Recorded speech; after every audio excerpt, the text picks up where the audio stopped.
Hello friends, colour केमिति अधिक फल धर आज आम ये वीडियो जापर। प्रथम तो कलरार मेन मस है जो सीजन से बेसी फल फूल धरे सेटा हूँ खरा मास।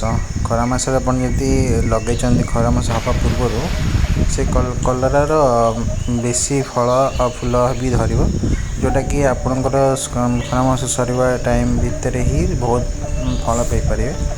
आउ वर्षा मसरे भी ये गछटा बंचिकी बहुत फल दिए। तो प्रथम तो आप खरा मसरे ही लगे जदि गछटा बेसी फल पाइपर। आउ सेकेंड है कि ये गछर जी मंजी लगौंट दीटा प्रकार अच्छे। आप मंजी लगेकिना गछर चारा नगे पारे अलग जगह को। आ गोटे है आप डायरेक्ट मंजी ही गछ पोतिकी बन पारे। चेष्टा करेंगे कि मंजीटा को हाफ इंच माटी भितर पोतवा से कि चेरटा जोटा कि चेरटा भल स्ट्रंग हम और बहुत स्प्रेड हम तो बेसी फल मिल। यहाँ देखिपे कि फलटा भल दूसरी यहाँ हूँ देसी कलरा।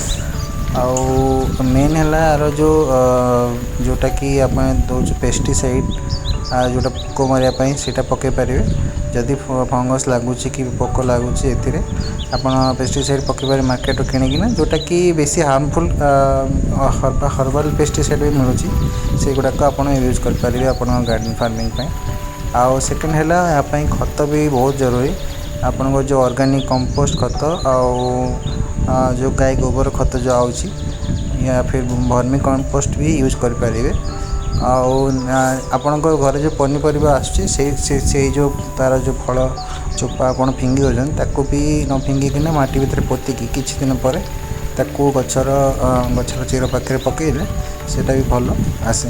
तो देखिपे यही गछर पत्र गुड़ाक टी मोड़ी जाइए। यहाँ हूँ भाइरस अटैक रही आपण मार्केट रू भाइरस मेडिसिन मिल स्प्रे अच्छी तो सीटा किणिक आनी 3 to 4 दिन पर नुआ पत्र जो गुड़ाक आसो से गुड़ाक भल नुआ पत्र एमती बढ़िया देखा आउ से जो पुराना पत्र गुड़ाक से सेमती रही भी किसी असुविधा नहीं से किंतु जो पछपटे जो पोक थाए कि जो भाइरस थाए से सब मरीजे।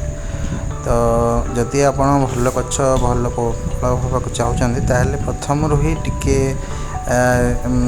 NPK स्प्रे करेंगे जोटा कि जो फर्टिलाइजर अच्छे एकदम छोट गचर ही अलग प्रकार जो पेस्टिसाइड भी स्प्रे करेंगे जोटा कि स्टार्टिंग ही बहुत गच बहुत स्ट्रंग ही तैयारी हो।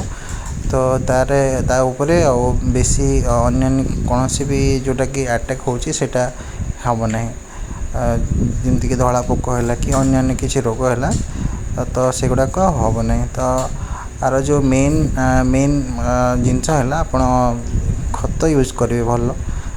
तो से आप देखिए कि माटी रे बेसी पानी नथिबो पानी सब निगड़ी जाउथो ताहले भल फल मिल पड़ो। Thank you.